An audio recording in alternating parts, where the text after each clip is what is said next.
പ്രിയപ്പെട്ട കുട്ടികളെ, 9ാം class biology chapter 3 respiration and excretion, ശ്വസനം വിസർജനം എന്ന വലിയൊരു ഭാഗം ഞാൻ എളുപ്പം ഓടിച്ചു തീർക്കുകയാണ്. ഇത് ഋഷി തോടക്കൽ, GVHSS കൊണ്ടോട്ടി.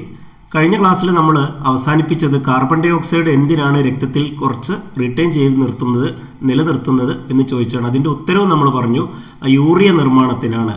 ഈ പ്രോട്ടീൻ മെറ്റാബോളിസം സെല്ലിൽ നടന്നാൽ, കോശങ്ങളിൽ നടന്നാൽ, ഈ പ്രോട്ടീനുകളുടെ മെറ്റാബോളിസത്തിൻ്റെ ഫലമായിട്ടുണ്ടാകുന്ന ഒരു ബൈ പ്രോഡക്റ്റ് ഉണ്ട്, അമോണിയ. അതൊരു ടോക്സിക് സബ്സ്റ്റൻസ് ആണ്, വിഷാംശം ഉള്ളതാണ്. അത്തരം വിഷകരമായിട്ടുള്ള വസ്തുക്കൾ രക്തത്തിൽ തന്നെ നിൽക്കുന്നത് ദോഷം ചെയ്യും. അതുകൊണ്ട് കരളിലെത്തുമ്പോൾ അത് വേഗം അതിനെ കാർബൺ ഡൈ ഓക്സൈഡുമായിട്ട് കൂട്ടിച്ചേർത്ത് യൂറിയാക്കി മാറ്റും. അതൊരു എൻസൈമാറ്റിക് പ്രോസസ്സാണ്. ഇവിടെ അമോണിയ എന്ന വിഷവസ്തു, ഒഴിവാക്കേണ്ട വസ്തു, ഒരല്പം വിഷാംശം കുറക്കാനാണ് യൂറിയാക്കി മാറ്റുന്നത്. അതിന് കാർബൺ ഡൈ ഓക്സൈഡ് കാര്യമായിട്ട് വേണം, വാട്ടറും ആവശ്യമാണ്. ഇങ്ങനെ കരളിൽ നിന്ന് പുറന്തള്ളുന്ന യൂറിയ അതുപോലുള്ള വേസ്റ്റുകളും മറ്റൊക്കെ രക്തത്തിലൂടെ വൃക്കകളിൽ എത്തുമ്പോൾ, വൃക്കകളിലൂടെ കടന്നു പോകുമ്പോൾ വൃക്കകളാണത് അരിച്ചു മാറ്റുന്നത്, ഫിൽട്ടർ ചെയ്യുന്നത്, അങ്ങനെ എക്സ്പെൽ ചെയ്യുന്നത്. ഇങ്ങനെ അരിച്ചു മാറ്റുന്നതിന് നമ്മൾ വിസർജനം എന്നാണ് പറയുക, എക്സ്ക്രീഷൻ എന്നാണ് പറയുക. അത്തരം വിസർജ്യ വസ്തുക്കൾക്ക് ഉദാഹരണം urea, uric acid, carbon dioxide, വിയർപ്പിലൂടെ പോകുന്ന കുറച്ച് ലവണങ്ങളൊക്കെ അതിലുണ്ട്. അപ്പോൾ ഈ ഒരു പ്രോസസ്സ് നടത്തുന്ന വിസർജനാവയവങ്ങൾ ഏറ്റവും വലുത് ത്വക്കാണ്. നമുക്കറിയാം, ത്വക്കിലൂടെ വിയർപ്പ്, സ്വെറ്റ് വഴി ചില വാട്ടറും ചില സാൾട്ട്സൊക്കെയാണ്, ലവണങ്ങളൊക്കെയാണ് പോവുക. ശ്വാസകോശങ്ങൾ, ലങ്സ്, കാർബൺ ഡൈ ഓക്സൈഡാണ് പുറന്തള്ളുന്നത്. നമ്മൾ കഴിഞ്ഞ ക്ലാസ് കണ്ടു. കരളൊന്നും തന്നെ പ്രത്യേകിച്ച് ശരീരത്തിന് വെളിയിലേക്ക് തള്ളുന്നില്ലെങ്കിലും അത് അമോണിയയെ യൂറിയാക്കി ഇപ്പം വിഷം ഒഴിവാക്കിയിട്ട് വിസർജ്യ വസ്തു ആക്കി മാറ്റുന്ന പ്രവർത്തനം നടത്തുന്നതുകൊണ്ട് കരളും ഒരു എക്സ്ക്രീറ്ററി ഓർഗനായിട്ട് നമുക്ക് പറയാം.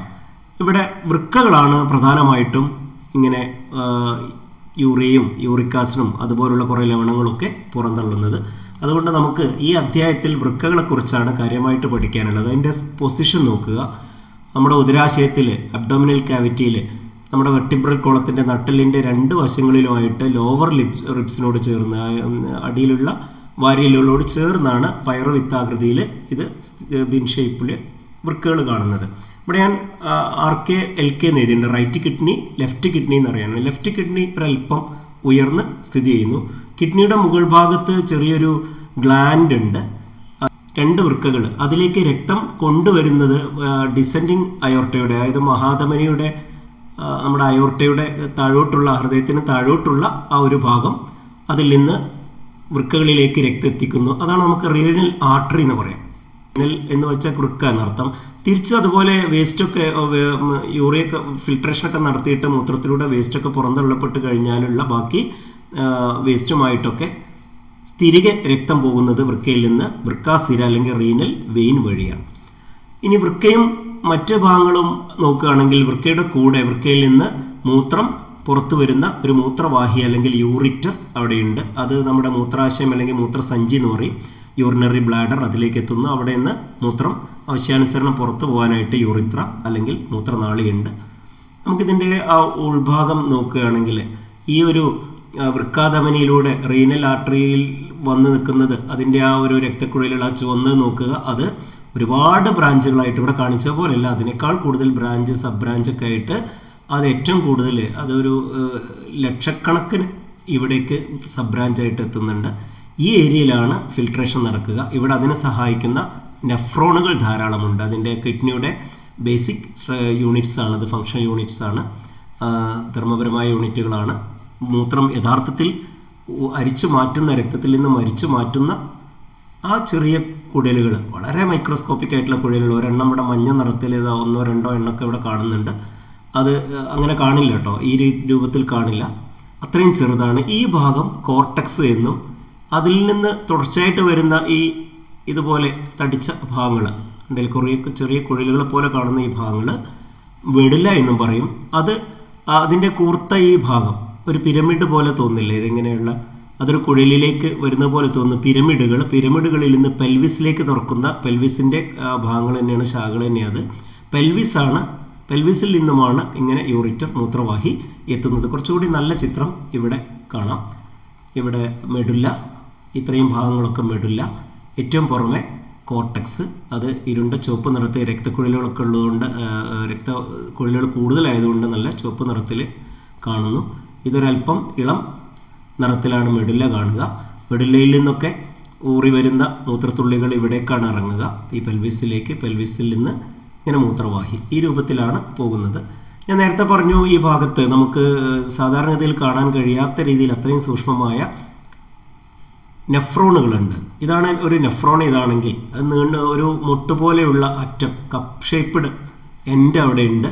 അതിലേക്കാണ്, ആ എൻഡിലേക്കാണ് നമുക്കതിന് അടുത്ത സ്ലൈഡിൽ കാണാം ബൊമാൻസ് ക്യാപ്സൂൾ എന്ന് പറയും. ആ ബൊമാൻസ് ക്യാപ്സൂളിനുള്ളിലേക്കാണ് നേരത്തെ പറഞ്ഞ റീനൽ ആർട്ടറിയുടെ ലക്ഷക്കണക്കിന് ചെറിയ നേർത്ത കാപ്പിലറി ശാഖകൾ അതിൻ്റെ ആ ഒരു ഇതിനുള്ളിലേക്കാണ് കിടക്കുന്നത്. അവിടെ നിന്നാണ് മൂത്രം അരിച്ചു മാറ്റി ഇതിലൂടെ ഇങ്ങനെ ഈ മെഡുല്ലയുടെ ഭാഗമാണ് ഇങ്ങനെ കുഴലുകൾ പോലെ കാണുന്നത്. ഇതിൻ്റെ കളക്റ്റിംഗ് ഡെക്സുകളും വരെ വന്ന് വരുന്ന ഭാഗങ്ങളാണ്. അതെല്ലാം കൂടി ചേർന്നിട്ടാണ് പെൽവിസിലേക്ക് തുറക്കുന്ന ഈ കുഴലിലേക്ക് എത്തുന്നത്.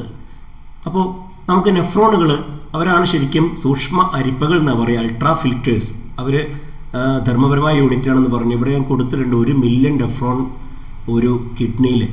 ഓരോ കിഡ്നിയിലും 10 ലക്ഷം നെഫ്രോണുകളാണ് കാണുന്നത്. ഇതാണ് ഒരു നെഫ്രോൺ എന്ന് വിചാരിക്കുക. അതിൻ്റെ ഈ കപ്പ് പോലുള്ള ഭാഗത്തേക്ക് ഈ ഇറങ്ങി വന്നിരിക്കുന്നത്, ഈ കുഴൽ പോലെ ഈ ഇവിടുന്ന് വന്നിരിക്കുന്ന ഈ കുഴലുകൾ കൂടിച്ചേർന്ന് ഗ്ലോമർലെസ് എന്ന് പറയുന്ന ഒരു നെറ്റ്വർക്ക് ഇവിടെ ഉണ്ട്. അപ്പോൾ ഈ ഒരു രക്തം ഇങ്ങനെ വരുന്നു, രക്തക്കുഴലുകൾ, ചെറിയ ബ്ലഡ് കാപ്പിലറീസ്, അത് നോട്ടിട്ട പോലെ, കെട്ടിട്ട പോലെ ഇതിൻ്റെ ഉള്ളിൽ കാണുന്നു. അതാണ് ഗ്ലോമർലെസ്. അവിടെ നിന്നാണ് അരിക്കൽ തുടങ്ങുക. പിന്നീട് അരിച്ച് കിട്ടിയ ദ്രവം ഗ്ലോമറുലാർ ഫിൽട്രേറ്റ് എന്ന് പറയും, ഈ റീനൽ ട്യൂബിലൂടെ, ഈ വൃക്കാനളികളിലൂടെ ഇങ്ങനെ സഞ്ചരിച്ച് ഇങ്ങനെ ഇവിടേക്കുള്ള കളക്റ്റിംഗ് ഡക്റ്റിലേക്ക്, കുറച്ചുകൂടി വലിയ ഡക്റ്റിലേക്ക് എത്തും. അത് നമുക്കൊന്ന് വിശദമായിട്ട് നോക്കാം. നമുക്ക് ഈ നെഫ്രോണിൻ്റെ സ്ട്രക്ചർ, ബൊമാൻസ് ക്യാപ്സൂൾ ഒരു ഇരട്ട കപ്പ് പോലെ തോന്നുന്ന ഭാഗമാണ്. അതിൻ്റെ ഉൾവശം സ്പേസ് എന്ന് പറയാം, ക്യാപ്സൂളിൻ്റെ ഉള്ളിലുള്ള സ്പേസ്. അതിൻ്റെ തുടർച്ചയായിട്ടാണ് ഈ കുഴൽ, ഈ റീനൽ ട്യൂബുകൾ, വൃക്ക നളിക എന്ന് പറയും. അതൊരു ഭാഗം കട്ടി കുറഞ്ഞ് നേർത്ത് വന്ന് നമ്മൾ ഹെൻലെ ലൂപ്പ് എന്നൊക്കെ പറയും. അത് ഉയർന്ന ക്ലാസ്സിൽ പഠിക്കാം. എന്തായാലും ഇങ്ങനെയുള്ളൊരു ഭാഗം അവിടെ ഉണ്ട്. അത് ലാസ്റ്റ് ഇവിടെ അവസാനിക്കുന്നു എന്ന് കരുതാം. അപ്പോൾ അവിടേക്ക് ഈ ബൊമാൻസ് ക്യാപ്സൂളിൻ്റെ ക്യാപ്സുലാർ സ്പേസിലേക്ക് എന്നല്ല, അതിൻ്റെ ഉള്ളിൽ ഇരട്ട ഭിത്തിയുടെ ഉൾഭാഗത്തേക്ക്, ബൊമാൻസ് ക്യാപ്സൂളിൻ്റെ ഉള്ളിലേക്ക് രക്തക്കുഴലുകൾ വന്ന് ഗ്ലോമർലെസ് ആയിട്ട് ഇറങ്ങി നിൽക്കുന്നു. ഇവിടെ കുറച്ചുകൂടി വ്യക്തമാണ്. ഇത് രക്തം കൊണ്ടുവരുന്ന കുഴലാണ്, ഒരല്പം വലുതാണ്. റീനൽ ആർട്ടറിയുടെ ഒരു ബ്രാഞ്ചിൻ്റെ എന്താ പറയുക, സബ് ബ്രാഞ്ച്, വളരെ ചെറിയ, തീരെ ചെറിയ സൂക്ഷ്മ ഒരു കുഴലാണിത്.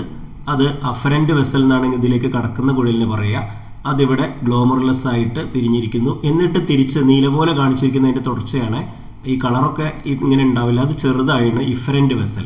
അപ്പോൾ ഇവിടെ വലുതും ഇഫറൻറ്റ് വെസൽ ചെറുതാണ്. അഫറൻറ്റ് വെസൽ കുറച്ചുകൂടി വോളിയം കൂടുതൽ ബ്ലഡിന് വഹിക്കാൻ കഴിവുള്ള രീതിയിലാണ് കാണുന്നത്. കാരണം ഇതിൽ നിന്ന് പിന്നീട് കുറേ ഭാഗം ഇതിലേക്ക് ഊറി ഇറങ്ങി ഇവിടേക്ക് ക്യാപ്സുലാർ സ്പേസിലേക്ക്, ഇവിടെ ബൊമാൻസ് ക്യാപ്സൂളിൻ്റെ ഉള്ളിലുള്ള ആ സ്പേസിലേക്ക് ഇറങ്ങി വരും. അതിന് ഗ്ലോമറുലാർ ഫിൽട്രേറ്റ് ആയിട്ട് മാറും. അതിൽ നിന്നാണ് മൂത്രം പിന്നീട് ഉണ്ടാവേണ്ടത്. ആ ബാക്കി അവശേഷിക്കുന്ന ബ്ലഡാണ് പോകാനുള്ളത്. അതുകൊണ്ട് അവിടെ ഈ ഇഫറൻറ്റ് വെസൽ കട്ടി കുറവാണ്.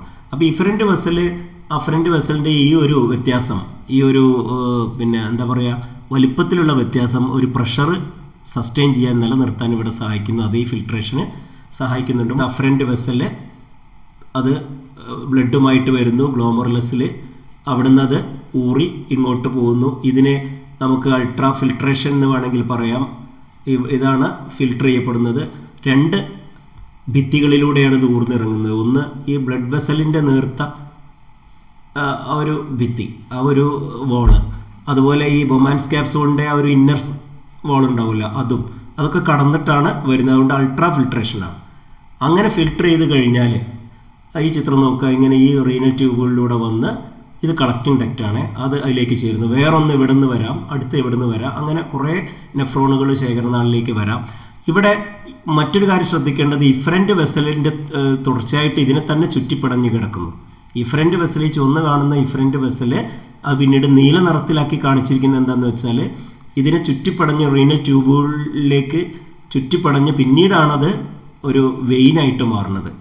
ഇഫറൻറ്റ് വെസൽ വെയിനല്ല, അത് റീനൽ ആർട്ടറിയുടെ അഫറൻറ്റ് വെസലിൻ്റെ തുടർച്ചയായിട്ട് വരുന്ന ശാഖ തന്നെയാണ്. ഇത് എന്തിനാണ് ഇങ്ങനെ ചുറ്റിപ്പിണഞ്ഞെടുക്കുന്നതെന്ന് വെച്ചാൽ ഇവിടെ പലതും അബ്സോർബ് ചെയ്യേണ്ടതുണ്ട്. ഈ ഒരു സൂക്ഷ്മ ശാഖകളൊക്കെ അവസാനം ഏറ്റവും അവസാനം ഇങ്ങനെ ഗ്ലോമറുലസിലേക്ക് അഫറന്റ് വെസൽ, ഗ്ലോമറുലസ്, പിന്നെ ഇഫറന്റ് വെസലായിട്ട് പുറത്തു വരണം. ഇവിടെ ഇതിൻ്റെ ഭിത്തിയും ഇവിടെയുള്ള ഭിത്തിയും കടന്ന് വേണം ഇതിനെ ഫിൽട്ടർ ചെയ്ത് ഇങ്ങോട്ട് വരാൻ. അപ്പോൾ സൂക്ഷ്മ അരിക്കലാണ്. എന്നാലും ഒരുപാട് വസ്തുക്കൾ, ആവശ്യമുള്ള വസ്തുക്കൾ ബ്ലഡിൽ, നമ്മുടെ ശരീരത്തിലേക്ക് ഉള്ള വസ്തുക്കൾ തന്നെ ഇതിലുണ്ടാവും. അതിൻ്റെ 99% തിരിച്ച് പുനരാകിരണം ചെയ്യപ്പെടും എന്നുള്ളതും വലിയൊരു കാര്യമാണ്. ഇവിടെ നിന്ന് ഇതിനെ ചുറ്റി കാണുന്ന ഈ ഫ്രണ്ട് വെസലിൻ്റെ ശാഖകളും മറ്റും അത് അബ്സോർബ് ചെയ്യും എന്നുള്ളതാണ്. ഇനി പ്രയാസമൊന്നുമില്ല, ഇതൊന്നും നോക്കുക. Double walled cup shaped structure at one എൻഡാണ് ബൊമാൻസ് ക്യാപ്സൂൾ, അറ്റത്തുള്ള ഇരട്ട ഭിത്തി. അതിൻ്റെ ഈ ഗ്ലോമറുലസ് എന്ന് പറയുന്ന capillary network inside the Bowman's capsule. അതിലേക്ക് വരുന്ന അഫറന്റ് വെസൽ, ഇഫറന്റ് വെസൽ, പിന്നെ റീനൽ ട്യൂബുകൾ, കളക്റ്റിംഗ് ഡക്റ്റ്. മൂത്രം രൂപപ്പെടുന്ന 3 പ്രോസസ്സ്: അൾട്രാ ഫിൽട്രേഷൻ, സൂക്ഷ്മ അരിക്കൽ, അത് ഗ്ലോമറുലസിൽ നിന്നാണ് ഉണ്ടാവുക എന്ന് പറഞ്ഞ് നടക്കുക. പിന്നെ അത് പുനരാകിരണം, വൃക്കാനാളികയിൽ നിന്ന് അതിൻ്റെ ചുറ്റുമുള്ള നെറ്റ്വർക്കിലേക്ക്, ബ്ലഡ് കാപ്പിലറി നെറ്റ്വർക്കിലേക്ക് തന്നെ അബ്സോർബ് ചെയ്യുകയാണ്. പിന്നീട് ബാക്കിയുള്ളവ തിരികെ അതിലൂടെ സഞ്ചരിച്ച് എങ്ങോട്ട് പോകുന്നു? വൃക്കാനാളിയിലൂടെ, റീനൽ ട്യൂബിലൂടെ സഞ്ചരിച്ച് കളക്റ്റിംഗ് ഡക്റ്റിലേക്ക്, ശേഖരനാളിയിലേക്ക് എത്തുന്നത് സെക്രീഷൻ. അത് സെക്രീറ്റ് ചെയ്ത് അവസാനം അത് മൂത്രമായിരിക്കും സെക്രീഷൻ നടക്കുക. ഇവിടെ സൂക്ഷ്മ അരിക്കൽ, പിന്നീട് ഈ ഭാഗത്ത് അബ്സോർപ്ഷൻ, പുനരാകിരണം, പിന്നീട് അതിൻ്റെ അവസാനത്തെ ഒഴുക്ക്, അത് ശേഖരനാളിലെത്തി പിന്നെ അത് മൂത്രമായിട്ട് അങ്ങനെ പെൽവിസിലേക്ക് എത്തും കിഡ്നിയുടെ. ഇവിടെ കൊടുത്തിരിക്കുന്നു രക്തത്തിൽ നിന്ന് ഗ്ലോമറുലാർ ഫിൽട്രേറ്റ് ഉണ്ടാകുന്നു, പിന്നീട് മൂത്രം ഉണ്ടാകുന്നു. നമ്മൾ പറഞ്ഞത് തന്നെയാണല്ലേ, അഫറന്റ് വെസലിൻ്റെയും ഇഫറന്റ് വെസലിൻ്റെയും വലിപ്പ വ്യത്യാസത്തിൻ്റെ ആ ഒരു പ്രഷർ നിലനിൽക്കുന്നതിൻ്റെ സാഹചര്യം ഇവിടുത്തെ ഈ ഭിത്തിയുടെ പ്രത്യേകത നമ്മൾ പറഞ്ഞിട്ടുണ്ട്. ഇനി അതൊന്ന് വിശദീകരിച്ചതാണ് ഇവിടെ, ഇതൊന്ന് വായിച്ചു നോക്കിയാൽ മതി. അപ്പോൾ ഏറ്റവും അവസാനം കളക്റ്റിംഗ് ഡക്റ്റിലെത്തുമ്പോൾ അത് യൂറിൻ അല്ലെങ്കിൽ മൂത്രം എന്നതാവും. അത് പെൽവിസിലേക്കും തുടർന്ന് മൂത്രവാഹിനിയുടെ അത് യൂറിനറി ബ്ലാഡറിലേക്കും മൂത്രാശയത്തിലേക്കൊക്കെ എത്തുന്നു എന്നുള്ളത് മനസ്സിലാക്കുക. അങ്ങനെ ഈ ഭാഗത്ത് വെച്ചിട്ട് കോർട്ടക്സിലും മെഡുല്ലയിലൊക്കെ ആയിട്ട് ഈ പ്രവർത്തനങ്ങൾ സൂക്ഷ്മരിക്കൽ കോർട്ടക്സിൽ നടക്കും. പുനരാകിരണം അതിലും 2 ഭാഗത്തായിട്ട് നടക്കും. ശ്രവണം മെഡുല്ലയിൽ തന്നെയാണ്. അങ്ങനെ നടന്ന് അത് ഇതിലേക്ക് പോകും. വേസ്റ്റ് മൂത്രം ഇതിലൂടെ ഇങ്ങോട്ട് പോകുമ്പോൾ, യൂറിറ്ററിലൂടെ, മൂത്രവാഹിയിലൂടെ മൂത്രസഞ്ചിയിലേക്ക് പോകുമ്പോൾ, ബ്ലാഡറിലേക്ക് പോകുമ്പോൾ വേസ്റ്റ് ആയിട്ടുള്ള പിന്നീട് തുടർച്ചയായിട്ട് വരുന്ന രക്തം, അതാണ് ഇങ്ങോട്ട് ഈ സിരയിലൂടെ, ഈ റീനൽ ആർട്ടറിയിലൂടെ പോരുന്നത്. നമുക്കിതൊന്ന് ഫ്ലോ ചാർട്ടായിട്ട് നോക്കിയാൽ ഇവിടെ അയോർട്ട മഹാധമനിയുടെ ഒരു ഭാഗം കൊടുത്തിട്ടുണ്ട്. അങ്ങനെയാണെങ്കിൽ ഇവിടെ റീനൽ ആർട്ടറിയാണ് വരിക അല്ലേ, വൃക്കാധമനി. അത് പിന്നീട് അഫറന്റ് വെസലോ എന്നോ ഗ്ലോമറുലസ് എന്നോ ഒക്കെ ഇവിടെ എഴുതാം നമുക്ക്. അവിടെ നിന്ന് ഗ്ലോമറുലാർ ഫിൽട്രേറ്റ് ഉണ്ടാവുന്നു. ആ ഫിൽട്രേറ്റ് എങ്ങോട്ട് പോകും? നമുക്ക് റീനൽ ട്യൂബുകളിൽ അതിൻ്റെ തുടർച്ചയായിട്ടുള്ള വൃക്കാനളിക, ആ ട്യൂബുകൾ നീണ്ടു ചുരുണ്ട ഭാഗത്ത് കൂടെ പോകുന്നു. അത് പിന്നെ കളക്റ്റിംഗ് ഡക്റ്റിൽ അല്ലെ, ശേഖരണ നാളിയിലെത്തുന്നു. അപ്പോൾ യൂറിൻ, അത് പിന്നീട് പെൽവിസിൽ നിന്ന് പിന്നെ എങ്ങോട്ടാണ് പോവുക? യൂറിറ്റർ, മൂത്രവാഹി, അത് പിന്നീട് മൂത്രാശയം അല്ലെങ്കിൽ മൂത്രസഞ്ചി എന്ന് പറയുന്ന യൂറിനറി ബ്ലാഡർ, ആ രീതിയിലേക്ക്. ഇവിടെയുണ്ട്, ഇവിടെ ഈ ഭാഗത്ത് നടക്കുന്നത് അൾട്രാ ഫിൽട്രേഷനാണ്. സൂക്ഷ്മ അരിക്കൽ എന്ന് കൂടി ഈ ബോക്സിൽ വേണം. അടുത്തൊരു പ്രോസസ്സ് ഇവിടെ ഉണ്ട്, പുനരാകിരണവും ശ്രവണവുമാണ് ഇവിടെ നടക്കുന്നത്. ഇതിലെ പല ഘടകങ്ങളും ഇവിടെ കാണിച്ചിട്ടുണ്ട്. ഗ്ലോമറുലാർ ഫിൽട്രേറ്റിൽ അത് ചിലത് ഇല്ല. ഇപ്പോൾ ഉദാഹരണത്തിന് ഇവിടെ RBC, WBC, പ്ലേറ്റ്ലെറ്റ്സ് ഒക്കെ ഉണ്ട്. അത് ഗ്ലോമറുലാർ ഫിൽട്രേറ്റിൽ ഉണ്ടാവില്ല. എന്നാൽ മൂത്രമാകുമ്പോൾ തീരെ പല കാര്യങ്ങളും അതിലില്ല. ഉദാഹരണത്തിന് വിറ്റാമിനുകൾ, അതൊന്നും, ഈ ഗ്ലൂക്കോസ്, അമിനോ ആസിഡുകൾ, അതൊക്കെ തിരികെ പുനരാകിരണം ചെയ്യപ്പെട്ട ശേഷം അവശേഷിക്കുന്നതാണ് മൂത്രമായിട്ട് മാറിയിട്ടുള്ളത്. അപ്പോൾ നമ്മൾ എപ്പോഴും വെള്ളം കുടിക്കണം അല്ലേ. വെള്ളം കുടിച്ചിട്ടില്ലെങ്കിലോ, മൂത്രം ഒഴിക്കാതിരുന്നെങ്കിലൊക്കെ ഇതുപോലെ മൂത്രം ഉണ്ടാവുകയുമില്ല, അതിലൂടെ വേസ്റ്റ് പുറന്തള്ളുകയില്ല. മാത്രമല്ല, ഇത് പുറന്തള്ളപ്പെടുന്നതിലൂടെ ബാക്ടീരിയ മറ്റൊക്കെ മൂത്രപഥത്തിൽ, യൂറിനറി ട്രാക്റ്റിൽ നിൽക്കുന്നത് ഒഴിവാവുകയും ചെയ്യുന്നുണ്ട്. അത് ഒഴിവാവാതിരിക്കും. പ്രത്യേകിച്ച് വൃക്കരോഗങ്ങൾക്ക് കാരണമാവുന്ന ഒരു സ്ഥിതിവിശേഷമാണ്. നമ്മളത് ധാരാളം വെള്ളം കുടിക്കുക, ഇടയ്ക്കിടയ്ക്ക് മൂത്രം ഒഴിക്കാൻ ശ്രദ്ധിക്കുകയും ചെയ്യുക. നമുക്ക് മൂത്രപരിശോധനയിൽ ഇവിടെ ചില രോഗം നിർണ്ണയിക്കാൻ സാധിക്കുന്നറിയാം. ഗ്ലൂക്കോസ് മൂത്രത്തിലുണ്ടെങ്കിൽ മിക്കവാറും ഡയബറ്റിസ്, പ്രമേഹത്തിൻ്റെ ഒരു കാര്യമാണ് നമ്മൾ പറയുക. ബ്ലഡോ ആൽബുമിനോ ഒക്കെ ഉണ്ടെങ്കിൽ അത് വൃക്കരോഗങ്ങളുടെ ഒരു കാര്യമായിട്ട് നമുക്ക് എടുക്കാം. ബിലിറുബിൻ, കരളിലെ പിത്തരസത്തിൽ ബൈലിലുണ്ടാകുന്ന ബിലിറുബിൻ, അത് ഈ മൂത്രത്തിൽ കലർന്നാൽ നമുക്ക് മഞ്ഞപ്പിത്തം അല്ലെങ്കിൽ ജോണ്ടിസ് സംശയിക്കാം. കാൽസ്യം ഓക്സലേറ്റ് ക്രിസ്റ്റൽസോ അതുപോലുള്ള ചില ക്രിസ്റ്റൽസൊക്കെ കിഡ്നി സ്റ്റോൺ, വൃക്കയിലെ കല്ലിനെ സൂചിപ്പിക്കുന്നു. അപ്പോൾ യൂറിക് ആസിഡ് കട്ട പിടിച്ചാലും ഇങ്ങനെയുള്ള സ്റ്റോൺ വരാം. മൂത്രത്തിൽ പസ്സലുണ്ടെങ്കിൽ അത് യൂറിനറി ട്രാക്ട് ഇൻഫെക്ഷൻ, ഞാൻ പറഞ്ഞില്ലേ നേരത്തെ വെള്ളമൊക്കെ കുടിക്കാതിരുന്നാലൊക്കെ ഉണ്ടാകുന്ന അത് ആ അണുബാധ സംശയിക്കും. അപ്പോൾ ഗ്ലൂക്കോസ് ഉണ്ടോ എന്ന് പരിശോധിക്കുന്ന എളുപ്പമാണ്. നമുക്കതിന് ബെനഡിക്ട് റിയേജൻറ്റ് ഉപയോഗിക്കുക. ബെനഡിക്ട് റിയേജൻറ്റ് നമുക്കിപ്പോൾ ഇവിടെ കൊടുത്തിട്ടുണ്ട്. 2 ml യൂറിൻ എടുത്തിട്ട് 2 ml ഗ്ലൂക്കോസ് സൊല്യൂഷന് മറ്റൊന്നിലും എടുത്തിട്ട് അതിലേക്ക് ബെനഡിക്ട് റിയേജൻറ്റ് 2 ml വീതം ചേർക്കുക. അല്പം ചൂടാക്കുക. ഇത്രയൊന്നും 2 minutes ഒന്നും വേണ്ടി വരില്ല, അല്പം ചൂടാക്കിയാൽ മതി. അപ്പോൾ ഉണ്ടാകുന്ന കളർ ചേഞ്ച് അനുസരിച്ച് നമുക്ക് ഗ്ലൂക്കോസ് ഉണ്ടോ ഇല്ലേ എന്ന് പരിശോധിക്കുക. ഇവിടെ ബെനഡിക്ട് റിയേജൻറ്റിൻ്റെ കളർ ഇങ്ങനെ ഈ റെഡും ബ്രിക്ക് റെഡോ, ഇത് അപകടമാണ്. തീരെ ഇല്ലെങ്കിൽ നീല കളറിലാണ് ഈ റിയേജൻറ്റ് ഉണ്ടാവുക. മഞ്ഞ ആയാൽ നമുക്ക് ഒന്ന് ശ്രദ്ധിക്കേണ്ട അവസ്ഥയിലാണെന്ന് പറയാം, ഗ്ലൂക്കോസ് ഉണ്ട് യൂറിനിൽ എന്നുള്ളതാണ്. വൃക്ക രോഗങ്ങൾ, കിഡ്നി ഡിസീസ്, നേരത്തെ പറഞ്ഞ kidney stone, calcium oxalate, uric ആസിഡൊക്കെ കട്ട പിടിച്ച് ഉണ്ടാവാം. അങ്ങനെ ഈ പ്രവാഹം തടസ്സപ്പെടാതെ, ഇവിടെ മാത്രമല്ല, ഇത് ഇവിടുന്ന് പെൽവിസിൽ നിന്ന് അങ്ങോട്ട് ഇറങ്ങില്ല, ഇങ്ങോട്ട് താഴേക്ക് യൂറിറ്ററിലൂടെ പോകുമ്പോൾ അടിയിൽ എത്തുമ്പോഴാണ് മൂത്രസഞ്ചിക്കടുത്ത് വെച്ച് മിക്കവാറും വേദന വരും. ആ ഒരു വലിയൊരു അസാധാരണമായ സാഹചര്യമായിരിക്കും മൂത്രം തടസ്സം ഉണ്ടായിക്കഴിഞ്ഞാൽ. വൃക്കക്കല്ല് മൂലം ചിലപ്പോൾ ഛർദിയും തലമിന്നലൊക്കെ ഉണ്ടാവാം, അതെടുത്ത് ഒഴിവാക്കാറുണ്ട്. നെഫ്രൈറ്റിസ്, വൃക്ക വീക്കം, ഇൻഫ്ലമേഷൻ, പല കാരണങ്ങളാൽ ഇത് ഉണ്ടാവാം. ചെറുപ്പകാലത്ത് ഉണ്ടായ ചില തൊണ്ടരോഗങ്ങൾ വരെ നെഫ്രൈറ്റിസിന് കാരണമാവും. എന്തായാലും ഈ നെഫ്രൈറ്റിസും അതുപോലുള്ള വൃക്ക രോഗങ്ങളും ഗുരുതരമായാൽ, വൃക്കകൾ തകരാറില്ല, 2 വൃക്കകളും പ്രവർത്തനരഹിതമായാൽ അതിന് യുറീമിയ എന്നാണ് പറയുക. അതായത് ഈ മൂത്രത്തിൽ യൂറിയ ഇഷ്ടം പോലെ കാണുന്നൊരു അവസ്ഥ സംജാതമാവും, യുറീമിയ. ഓക്കെ, 2 വൃക്കകളും പ്രവർത്തനരഹിതമായാൽ ജീവൻ രക്ഷിക്കാൻ സാധാരണ ചെയ്യുന്ന 2 മാർഗങ്ങളാണ് നമുക്കിനി പറയാനുള്ളത്. ഒന്ന്, രക്തം ഡയാലിസിസ് നടത്തുക, ഹീമോ ഡയാലിസിസ്. മറ്റൊന്ന്, കിഡ്നി പെർമനൻ്റ് ആയിട്ട് സ്ഥിരമായി മാറ്റിവെക്കുക. ുണ്ട് ഇവിടെ നോക്കുക, ഒരു ചെറിയൊരു ചിത്രീകരണം ഹീമോ ഡയാലിസിസ് ഉണ്ട്. കുറച്ച് സമയമെടുക്കും ഇതിന്. ഇവിടെ രക്തം ഇങ്ങോട്ട് ഈ യന്ത്രത്തിലേക്ക് വലിയൊരു കുഴൽ വഴി തന്നെയാണ് എടുക്കുന്നത്. അത് സാധാരണ ചെറിയ സൂചിയൊന്നും പോരാ ഇതിൻ്റെ അറ്റത്ത്. അപ്പോൾ കുറച്ച് വലിയ കുഴലുകളാണ്, കുഴലിൻ്റെ അറ്റത്തുള്ള നീഡിലാണ് അവിടെ പെനട്രേറ്റ് ചെയ്ത് വെച്ചിരിക്കുക. ഇത് കട്ട പിടിക്കാതിരിക്കാനായിട്ട് ഹെപ്പാരിൻ ഇതിലേക്ക് ചേർക്കുന്ന ഒരവസ്ഥ ഉണ്ടാവുക. ഹെപ്പാരിൻ എന്ന് പറഞ്ഞാൽ ഒരു ആൻറ്റി കൊയാഗുലൻ്റ് ആണ്. കൊയാഗുലേഷൻ, കട്ട പിടിക്കൽ നടക്കാതിരിക്കാൻ വേണ്ടി, കാരണം ഇത് പുറത്തേക്ക് വരില്ലേ. എന്നിട്ട് ഈ ഒരു ഡയാലൈസിങ് യൂണിറ്റിൽ അവിടെ ഒരു ഫ്ലൂയിഡ് ഉണ്ടാവും. ആ ഫ്ലൂയിഡും സെലക്റ്റീവ്ലി പെർമിയബിൾ മെമ്പറിൻ്റെ, അതായത് വരണധാര്യസ്ഥലമുള്ള കുഴലുകളുടെ ഒരു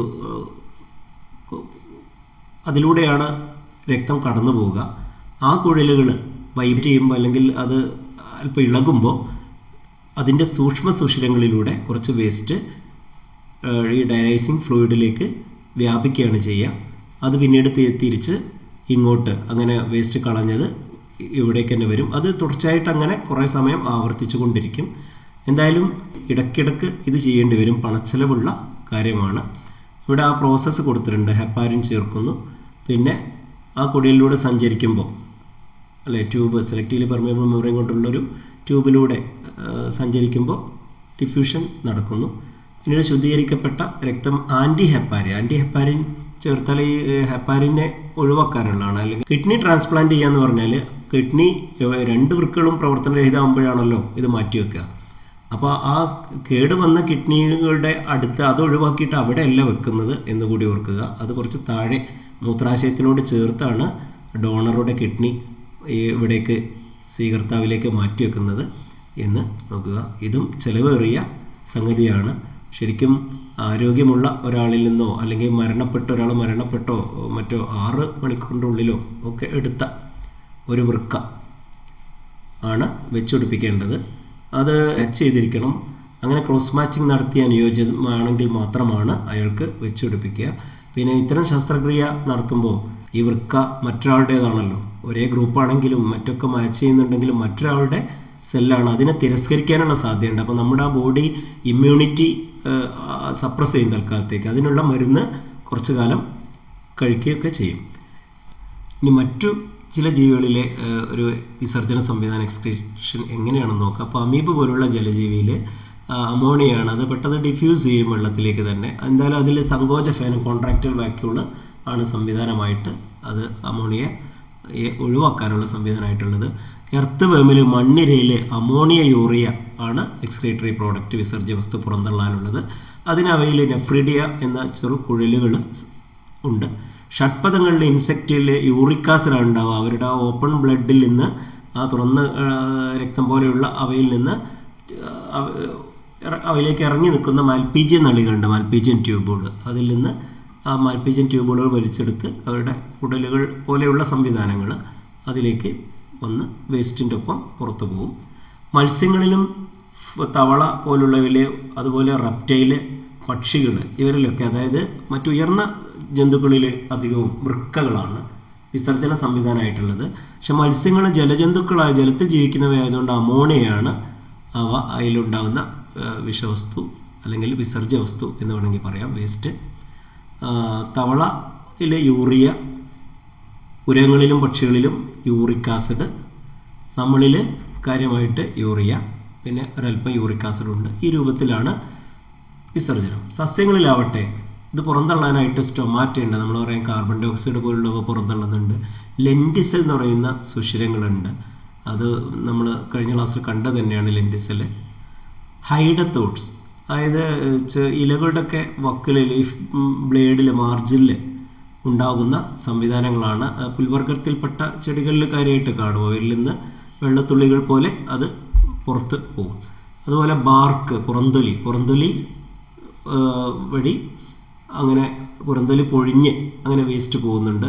ചില കറകൾ, റെസിനുകൾ, അതൊക്കെ അതുവഴിയും പുറത്തേക്ക് വരുന്നുണ്ട്. അല്ലെങ്കിൽ റെസിനിൽ ഉൾപ്പെടെ വേസ്റ്റുകൾ ഉണ്ടാവും. സസ്യങ്ങളിൽ നമ്മളെപ്പോലെ വലിയ വേസ്റ്റുകൾ ഉണ്ടാവില്ലല്ലോ. പിന്നെ ലീവ്സും ഫ്രൂട്ട്സൊക്കെ കൊഴിഞ്ഞു പോകുമ്പോൾ, മെച്ചുറായിട്ട് കൊഴിഞ്ഞു പോകുമ്പോൾ അതിൽ വേസ്റ്റ് ഉണ്ടാവും. ഹാർഡ് വുഡ് ഫോർമേഷൻ, ചിലതിൽ കാതലിലൊക്കെ ചില വേസ്റ്റ് അടിഞ്ഞു കൂടിയിട്ടാണ് അതിന് ഉറപ്പും ബലവും പ്രത്യേക നിറമൊക്കെ നൽകുന്നത്. ഹൈഡത്തോഡ്സിൻ്റെ ചിത്രം ഇവിടെ ഇതിൽ കണ്ടോ. ഹൈഡത്തോഡ് വഴി വെള്ളം പുറത്തു വരുന്നത് ഇവിടെ കാണാം. കാർബൺ ഡൈ ഓക്സൈഡും ഓക്സിജനും വാട്ടർ വേപ്പറൊക്കെ പിന്നെ ലെൻറ്റിസെൽ, സ്റ്റൊമാറ്റ വഴിയൊക്കെ പോരുമ്പോൾ ഹൈഡത്തോഡിലൂടെ വാട്ടറും സാൾട്ടും ആണ് പോരുക. പിന്നെ ഇവിടെ ലെൻറ്റിസെൽ ഇവിടെ ചെറുതായി സൂചിപ്പിച്ചിട്ടുണ്ട്. ചിലതൊക്കെ ഉയർന്ന തരം സസ്യങ്ങളിൽ അതിൻ്റെ പുറന്തൊലിക്ക് ഉള്ളിലായിട്ട്, അതിൻ്റെ കട്ടിയുള്ള ബാർക്കിൻ്റെ ഉള്ളിലായിട്ടായിരിക്കും ലെൻറ്റിസെൽ കാണുക. നമുക്ക് അവസാനമായിട്ട് ഇത് നമ്മുടെ ഈ വിസർജനാവയവങ്ങൾ മറ്റ് ചില സംഗതികൾ കൂടി ചെയ്യുന്നുണ്ട്. ഇതുപോലെ വേസ്റ്റ് പുറന്തള്ളുന്നത് കൂടാതെ ഇപ്പോൾ സ്കിന്ന് നോക്കൂ, താപനില, ബോഡി ടെമ്പറേച്ചർ അത് ക്രമീകരിക്കുന്നുണ്ട്. ലിവർ മെറ്റബോളിക് ആക്ടിവിറ്റീസ് കൺട്രോൾ ചെയ്യുന്നുണ്ട്. വിഷവസ്തുക്കളെ നിർവീര്യമാക്കുന്നുണ്ട്, നമ്മൾ പറഞ്ഞു തന്നെയാണ്. കിഡ്നി അവ ഇതുപോലെ വേസ്റ്റ് പുറന്തള്ളുന്നത് വഴി ബ്ലഡിൻ്റെ pH ക്രമീകരിക്കാനും സഹായിക്കുന്നുണ്ട്. അതുപോലെ ബ്ലഡ് പ്രഷർ ക്രമീകരിക്കാനും സഹായിക്കുന്നുണ്ട്. ലങ്സ് കാർബൺ ഡൈ ഓക്സൈഡ് പുറന്തള്ളുന്നു, ഓക്സിജൻ സ്വീകരിക്കുന്നു. ആ രീതിയിൽ അങ്ങനെ അതിൻ്റെ തോതും pH ഒക്കെ ക്രമീകരിക്കാൻ സഹായിക്കുന്നുണ്ട് എന്ന് മനസ്സിലാക്കുക. അങ്ങനെ നമ്മുടെ വിസർജനാവയവങ്ങളുടെ പ്രവർത്തന ഫലമായിട്ട് എപ്പോഴും ടിഷ്യൂ ദ്രവത്തിൽ നിന്ന് വേസ്റ്റ്, കോശത്തിൽ നിന്നുള്ള വേസ്റ്റ് ടിഷ്യൂ ദ്രവത്തിലാണ് അവിടുന്ന് പുറത്തേക്കും ഒക്കെ ക്രമീകരിക്കപ്പെടുകയും മറ്റും ചെയ്യുന്നതുകൊണ്ട് ഒരു ആന്തരിക ബാലൻസ് അല്ലെങ്കിൽ ഹോമിയോസ്റ്റാസിസ് എന്ന് പറയും. ഹോമിയോസ്റ്റാസിസ് അല്ലെങ്കിൽ ആന്തര സമസ്ഥിതി പരിപാലിക്കപ്പെടും. ഇത് തകരുമ്പോഴാണ്, ആന്തര സമസ്ഥിതി തകരുമ്പോഴാണ് നമുക്ക് എന്തുണ്ടാവുക, രോഗങ്ങളുണ്ടാവുക. ആന്തര സമസ്ഥിതിയെ ബാധിക്കുന്ന മറ്റ് ഘടകങ്ങൾ കൂടിയുണ്ട്. മദ്യപാനം, പുകവലി, മയക്കുമരുന്നുകളൊക്കെ അവിടെയുണ്ട്. മെൻ്റൽ സ്ട്രെസ്സ്, എക്സർസൈസിൻ്റെ അഭാവം, നമ്മുടെ തെറ്റായ ആഹാരശീലങ്ങൾ, അൺഹെൽത്തി ഫുഡ് ഹാബിറ്റ്സ്, ഇങ്ങനെ കുറേ എണ്ണം. അമിതപോഷണവും ന്യൂനപോഷണവും അല്ലെങ്കിൽ ഓവർ ന്യൂട്രീഷനും അണ്ടർ ന്യൂട്രീഷനും ഒക്കെ ഇവിടെ കുറേ എണ്ണമുണ്ട്. പരിസര മലിനീകരണം, ശുചിത്വമില്ലായ്മ, നമ്മുടെ ചില പ്രവർത്തനങ്ങളും ഒക്കെ ആന്തര സമസ്ഥയെ കൂടി ബാധിച്ച് രോഗാരികളാക്കുന്നുണ്ട്. അതുകൊണ്ട് നല്ല ജീവിതത്തിന്, ആരോഗ്യകരമായ ജീവിതത്തിന് നല്ല പരിശ്രമം വേണം എന്ന് പറഞ്ഞുകൊണ്ട് ഈ ചാപ്റ്റർ അവസാനിപ്പിക്കുകയാണ്. Thank you.